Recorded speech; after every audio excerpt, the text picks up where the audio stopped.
ನಮಸ್ಕಾರ. ನಾನು ನಿಮ್ಮ ಸಂಜಯ್ ಮಾತಾಡ್ತೀನಿ, ದಾದಾಜಿ ಆರ್ಗ್ಯಾನಿಕ್ ಇಂದ.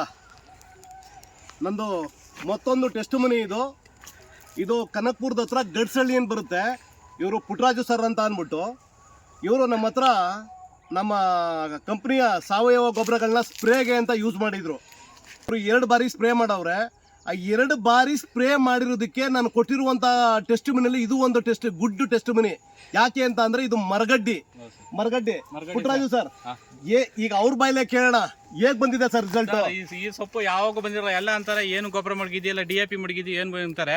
ನಾನು ನೀವು ಕೊಟ್ಟಿರೋದು 2 ಸಲ ಸ್ಪ್ರೇ ಮಾಡೋ ಸರ್. ನೀವು ಹೇಳ್ದಂಗೆ 10 ದಿನ ಎಷ್ಟು ದಿನ ಗ್ಯಾಪ್ ಅಲ್ಲಿ ಸ್ಪ್ರೇ ಮಾಡಿದ್ರೆ? 10 ದಿನ 12 ದಿನ ಬಿಟ್ಕೊಂಡು ಸ್ಪ್ರೇ ಮಾಡಿದ್ದೀನಿ ಸರ್. 12 ದಿನದಲ್ಲಿ ಯಾವ DAP ಗೊಬ್ಬರ, ಯೂರಿಯಾ, ಫಾರಿಯಾ ನಾನು ಏನು ಬಿಟ್ಟು ಮಡಗಿಲ್ಲ. ಸೊಪ್ಪು ಬಂದು 15 ದಿವಸಕ್ಕೆ ಅರ್ಧ ಅಡಿ ಬಂದ ಸ್ಪ್ರೇ ಮಾಡಿದ್ರ, ಅದ್ ಬಿಟ್ಟು 10 ದಿವಸಕ್ಕೆ ಮತ್ತೆ ಸ್ಪ್ರೇ ಮಾಡಿದ್ರಿ. ಮತ್ತೆ ನೀವು ಹೇಳ್ದಂಗೆ 12 ದಿನ 13 ದಿನಕ್ಕೆ ಮತ್ತೆ ಸ್ಪ್ರೇ ಮಾಡಿದೆ. ನೋಡಿ ಸರ್, ಕಪ್ಪು ಇನ್ನು ಹಂಗೆ ಇದೆ. ನಾವು ಕೊಟ್ಟಿರುವಂತದ್ದು ಸ್ಪ್ರೇ ಮಾಡಿರೋದು ಇಲ್ಲಿ ನೋಡಿ. ಹೌದು, ಇನ್ನು ಕಪ್ಪು ಹಂಗೆ ಇದೆ, ಇನ್ನೂ ಇದೆ. ಜೊತೆಗೆ ನಾನು ಹೇಳೋದು ರೈತರೆ, ಇಲ್ಲಿ ನೋಡಿ ಒಂದೊಂದು ಎಲೆ ಎಷ್ಟು ಅಗಲ ಬಂದಿದೆ ಅಂತ ಅಂದ್ಬಿಟ್ಟು. ನಂದು 2 ಸೊಪ್ಪು ಸರ್ ಹಾಕುದು. ಇವಾಗ ಹೋದ್ಸಲ ನೀವು ಕೊಟ್ಟಿದ್ದ ಪ್ರಾಜೆಕ್ಟ್ ಇದು ಮಾಡಿದ್ನಲ್ಲ, ನೀವು ಬರ್ದೇ ವಿಡಿಯೋ ಮಾಡೋಕ್ಕೆ. ಇವಾಗ 50 ಮಟ್ಟ ತಗೊಬಂದಿದ್ದೆ ಇಷ್ಟಕ್ಕೇನೆ. 88 kg ಆಯ್ತು. 760 ರೂಪಾಯಿ ಆಯ್ತು ಕೊಳ್ಳೇಗಾಲದಲ್ಲಿ. ಟಾಪ್ ರೈಡ್ ಆಯ್ತು ಅವತ್ತು. ಇವತ್ತಿದ್ರೆ 1000 ರೂಪಾಯಿ ಹೋಗೋದು. ಆ ಗೂಡು ಚೆನ್ನಾಗಿ ಬರ್ತದೆ. ನಾನು 2 ಸೊಪ್ಪು ಹಾಕೋದು ಬೆಳಗ್ಗೆ ಸರ್. ಸೊಪ್ಪು ಕೂದ್ ಹಾಕಿದ್ರೆ ಬಟ್ ಬಾಡಗಲ್ಲ. ನೀವು ಬಿಸಿಲು ಬೇಕಾದ್ರೆ ಕೂದ್ ಮಡ್ಕಿದ್ರು ಬಾಡಲ್ಲ ಅಂತ ಏನ್ ರಫ್ ಇರುತ್ತೆ ಸರ್. ರಫ್ ಇರುತ್ತೆ, ಮತ್ತೆ ಹುಳನು ಚೆನ್ನಾಗಿ ಹೆಲ್ತಿಯಾಗಿ ಮೇಯುತ್ತೆ. ಎಲೆ ನೋಡಿ ಸರ್, ಮಾಮೂಲಿ ಬೇರೆ ಎಲೆಗಳು ಎಲ್ಲಾರು ಅಂತಾರೆ ಏನ್ ಮಡಗಿದ್ಯಾ ನೀನು, ಏನ್ ಔಷಧಿ ಹೊಡೆದಿಯಾ, ಏನ್ ಹೊಡಿತೀಯ ಅಂತ ಅಂದ್ಬಿಟ್ಟು. ನೀವು ಇದನ್ನ ರೈತರಿಗೆ ಏನ್ ಇಷ್ಟಪಡ್ತೀರಿ? ನಾನು ಎಲ್ಲಾರ್ಗು ಹೇಳ್ತಾ ಇದೀನಿ, ನಿಮ್ ದಾದಾ ಇದ್ರ ನೀವು ಪ್ರಾಜೆಕ್ಟ್ ಇದು ಮಾಡಿದ್ರಲ್ಲ, ನಮ್ಗೇನು ಹೆಸರು ಹೇಳಕ್ ಬರಲ್ಲ. ಅದ್ನ 2 ಸಲ ಸ್ಪ್ರೇ ಮಾಡಿ ಸರ್. ಯಾವ DAP, ಯೂರಿಯಾ, ಫಾರಿಯಾ ಏನು ಮಾಡ್ಕೋಕ್ ಹೋಗ್ಬೇಡಿ. 2 ಸಲ ಅಂದ್ರೆ ಇನ್ನೊಂದು ರೈತರು ಏನ್ ಗೊತ್ತಾ ಸರ್, ಕ್ಯಾನ್ ಹಾಕೊಂಡು ಔಷಧಿ ಹೊಡಿತಾನೆ, ಪಕ್ಕದ ಒಂದು ತೋಟಸಲ ಹೊಡಿಯಲ್ಲ, ಏನೋ ನೂವಾರ ಹಾಕೊಂಡು ಹೊಡಿತಾ ಇರ್ತಾನೆ. ಅದೊಂದು ರೈತರ ಸಮಸ್ಯೆ ಇದೆ. ಇಲ್ಲಿ ನಮ್ದು ಅಂತಂದ್ರೆ ಯಾವ್ದು ಹಾಕೊಂಡು ಹೊಡೆದ್ರು ನೀವು ನಾಳೆಗೆ ಸೊಪ್ಪು ಹಾಕ್ಬೋದು. ನಾಳೆಗೆ ಸೊಪ್ಪು ಹಾಕ್ಬೋದು. ಮತ್ತೆ ಹೇಳ್ಬಿಟ್ಟಿದ್ದೆ ಸರ್, ನಾನು ಇವಾಗ ಹೊಡೆದ್ಬಿಟ್ಟು ಬೇಕಾದ್ರೆ ಸಂದೆಗೆ ತಗೊಂಡು ಸೊಪ್ಪು ಹಾಕ್ತೀನಿ. ಏನ್ ಇದರಿಂದ ಹುಳ ಏನ್ ಪ್ರಾಬ್ಲಮ್ ಏನಾಗಲ್ಲ. ಬಟ್ ನಾವು ಕೊಟ್ಟಿರುವಂತದ್ದು ಅವರು ಇವತ್ತು ಕೊಡದ್ಬಿಟ್ಟು ನಾಳೆ ತಗೊಂಡೋಗಿ ಹಾಕ್ತೀನಿ ಅಂತ ಅವ್ರೆ. ಹಂಗ್ ಮಾಡೋದ್ ಬೇಡ. ಯಾಕೆ ಅಂತ ಅಂದ್ರೆ ನಾವು ಕೊಟ್ಟಿರೋದು ನಿಮ್ಗೆ ಸ್ಪ್ರೇ ಮಾಡೋದ್ರಿಂದ ಗಿಡ ಚೆನ್ನಾಗಿ ಬೆಳೆಯೋದಲ್ದೇನೆ ಎಲೆ ಅಗಲಾಗುತ್ತೆ. ಈಗ ನೀವು ಇದೊಂದೇ ಅಂತಲ್ಲ, ಇದು ಮರಗಡ್ಡಿ ಇಲ್ಲೂ ಇದೆ ನೋಡಿ, ಎಷ್ಟು ಮಟ್ಟಕ್ಕೆ ಸೊಪ್ಪು ಬಂದಿದೆ ಅಂತ ಅನ್ಬಿಟ್ಟು. ಎಷ್ಟು ಚೆನ್ನಾಗಿದೆ ಇಲ್ಲಿ ನೋಡಿ. ತೋರಿಸಿ ಪುಟ್ಟರಾಜು ಸರ್, ಇಲ್ಲಿ ನೋಡಿ ಎಷ್ಟು ಮಟ್ಟಿಗೆ ಚೆನ್ನಾಗಿ ಬಂದಿದೆ. ದರ್ಶನ್ ಎಲ್ಲಾರು ಪ್ರತಿಯೊಂದನ್ನು ವಿಡಿಯೋ ಮಾಡಿ ತೋರಿಸಿ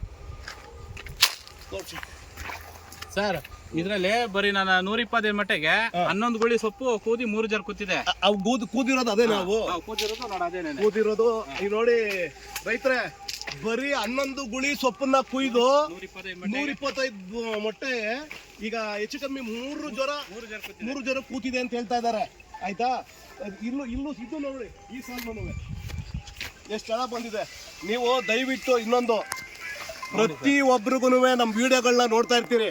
ದಯವಿಟ್ಟು ನಿಮಗೆ ನಾನು ಕೈ ಮುಗಿದು ಕೇಳ್ಕೊಳ್ಳೋದೇನು ಅಂತ ಅಂದರೆ, ನೀವು ಕೆಲವು ವಿಡಿಯೋಗಳನ್ನ ಶೇರ್ ಮಾಡಿ, ಪ್ರಯೋಜನ ಇಲ್ಲದ ವಿಡಿಯೋಗಳನ್ನ ಕೆಲವನ್ನ ಸ್ಪ್ರೇ ಮಾಡ್ತೀರಾ, ಶೇರ್ ಮಾಡ್ತೀರಾ. ದಯವಿಟ್ಟು ನಾನು ಕೇಳ್ಕೊಳ್ಳೋದೇನು ಅಂತ ಅಂದರೆ, ನೀವು ಈ ರೇಷ್ಮೆ ಎಲೆಗಳು ಇಷ್ಟು ಚೆನ್ನಾಗಿ ಬಂದದೆ ಬರೀ ಸ್ಪ್ರೇನಲ್ಲೇ, ಭೂಮಿಗೇನು ಕೊಡ್ದೇನೆ, ದಯವಿಟ್ಟು ಇಂಥ ವಿಡಿಯೋಗಳನ್ನ ನೀವು ಶೇರ್ ಮಾಡಿದ್ರೆ ರೈತರಿಗೆ ನಿಜಕ್ಕೂ ಒಳ್ಳೇದಾಯ್ತದೆ. ಅದರಲ್ಲೂ ನಮ್ಮ ರೇಷ್ಮೆ ಬೆಳೆಗಾರರಿಗಂತೂ ತುಂಬಾ ಒಳ್ಳೇದಾಯ್ತದೆ. ಈ ಬೇಸಿಗೆಯಲ್ಲಿ ಈ ರೀತಿ ಸೊಪ್ಪು ಬಂದಿದೆ ಸರ್. ಮಳೆಗಾಲದಲ್ಲಿ ಯಾವ ರೀತಿ ಬರುತ್ತೆ ಸರ್ ಅಲ್ವಾ? ಅಷ್ಟೊಂದು ಬೇಸಿಗೆಲೆ ಇಷ್ಟು ಮಟ್ಟಕ್ಕೆ ಬಂದದೆ ಅಂತ ಅಂದ್ರೆ, ಇನ್ನು ಮಳೆಗಾಲದಲ್ಲಿ ಯಾಕೆ ಅಂತ ಅಂದ್ರೆ ತುಂಬಾ ನೈಟ್ರೋಜನ್ ಇರುತ್ತೆ ಸರ್. ನೋಡಿ ಎಷ್ಟು ಮಟ್ಟಕ್ಕಿದೆ ಎಲೆ ನೋಡಿ ಸರ್, ರಫ್ ನೋಡಿ ಸರ್ ಎಷ್ಟಿದೆ. ಅದಲ್ದೇ ಇಲ್ಲೂ ನೋಡಿ, ಒಂದು ನಿಮಿಷ. ಯಾಕೆ ಅಂತ ಅಂದ್ರೆ ಒಂದೇ ಅಂತಲ್ಲ, ಪ್ರತಿಯೊಂದು ನೋಡಿ. ನನಗೆ ನಿಜಕ್ಕೂ ತುಂಬಾ ಸಂತೋಷ ಆಯ್ತಾ ಅದು ಇವತ್ತು. ಇಲ್ಲ ಸರ್, ನಿಮ್ ಪ್ರಾಜೆಕ್ಟ್ ಯಾಕೆ ಅಂತ ಅಂದ್ರೆ ಕೆಲಸ ಮಾಡಿದೆ ಸರ್. ಪ್ರಾಜೆಕ್ಟ್ ನೋಡಿ, ನಾನು ಗುಳಿ ಸರ್ ಎಲ್ಲ ಬಂದು ದಯವಿಟ್ಟು ನನ್ಗೆ ಸಂತೋಷ ಆಗಿದೆ. ಏನು ಗೊತ್ತಾ ಪುಟ್ಟರಾಜು ಸರ್, ನನಗೆ ನೀವು ಕಟ್ ಮಾಡೋದಕ್ಕಿಂತ ಮುಂಚೆನೆ ಕರೆದಿ ವಿಡಿಯೋ ಮಾಡ್ಸಿದ್ರೆ. ಹೌದು. ಯಾಕೆ ಅಂತ ಅಂದ್ರೆ ಮೊನ್ನೆ ಒಂದು ವಿಡಿಯೋ ಮಾಡಾಕಿದ್ದೆ ನಾನು, ಬರೀ ಒಂದ್ ಸ್ಪ್ರೇ ಮಾತ್ರ ಮಾಡಿರೋದು. ಜನ ಏನ್ ಮಾಡವ್ರೆ ಅಂದ್ರೆ ಬರೀ ಒಂದ್ ಸ್ಪ್ರೇ ಅಂತ ಸೊಪ್ಪು ಇನ್ನೂ ಈಗ ನಿಮ್ದಲ್ಲಿ ಕಾಣಿಸ್ತಾ ಇದಲ್ಲ, ಅದ್ ನಿಮ್ದು ಒಂದೇ ಸ್ಪ್ರೇ ಅಲ್ವಾ? ಹಂಗ್ ಬೆಳೆದಿರ್ಲಿಲ್ಲ, ವ್ಯೂಸೇ ಆಗ್ಲಿಲ್ಲ, ಜನನೇ ನೋಡ್ಲಿಲ್ಲ. ನಾನು ಅದಕ್ಕೆ ಈಗ ಏನಾಯ್ತು ಅಂತಂದ್ರೆ, ಇದು ಒಂದು ಫೈನೆಸ್ಟ್ ಟೆಸ್ಟ್ ಮನಿ ಆಯ್ತು ನೋಡಿ ಸರ್. ಎಲ್ಲಾ ಗುಳಿಗಳು ತೋರಿಸ್ತಿ ಸರ್, ಎಲ್ಲಾನು ತೋರಿಸು ದರ್ಶನ್. ಈ ಒಂದು ನಮ್ದು ಇಲ್ಲಿ 90 ಗುಳಿ ಐತೆ. 4 ಜರದಿಂದ 125 ಮಟ್ಟಿಗೆ 2 ಸೊಪ್ಪು ಗಂಟೆ ಸೊಪ್ಪಾಗುತ್ತೆ. ಹುಳನು ಹಂಗೆ ಸರ್, ಹುಳನು ಸೈಜ್ ಬರುತ್ತೆ ಮಾತ್ರ. ಎಲ್ಲ ಅಂತಾರೆ 7 ಸೊಪ್ಪು 8 ಸೊಪ್ಪು ಗಂಡಾಗುತ್ತೆ ಅಂತ ಅಂದ್ಬಿಟ್ಟು. ನನ್ನ ಮನೆ ಸರ್ 5 ಸೊಪ್ಪು 6 ಸೊಪ್ಪಿಗೆ ಹಣ್ಣಾಗುತ್ತೆ. ಒಂದೊಂದು ಎಲೆ ರೈತರೆ, ಒಂದೊಂದು ಎಲೆ ನೋಡಿ ಎಷ್ಟು ಸಗಲ ಇದೆ ಒಂದೊಂದು ಎಲೆ. ನೋಡಿ ಸರ್ ಯಾಕೆ ಹುಳ ಚೆನ್ನಾಗಿ ಬರಲ್ಲ? ಒಂದ್ ಹಣ್ಣೆಲೆ ಬಂದಿದೆ ನೋಡಿ ಸರ್. ಇಲ್ಲ ಆಯ್ತಾ. ಆಮೇಲೆ ಯಾಕೆ ಹುಳ ಇಲ್ಲಿ ನೋಡಿ, ಯಾಕೆ ಹುಳ ಚೆನ್ನಾಗಿ ಬರಲ್ಲ ಇಂಥ ಸೊಪ್ಪು ಮೇದ್ರೆ, ಯಾಕೆ ಅದು ಚೆನ್ನಾಗಿ ಗೂಡು ಕಟ್ಟಲ್ಲ? ಇಷ್ಟೆಲ್ಲ ಆಯ್ತದೆ.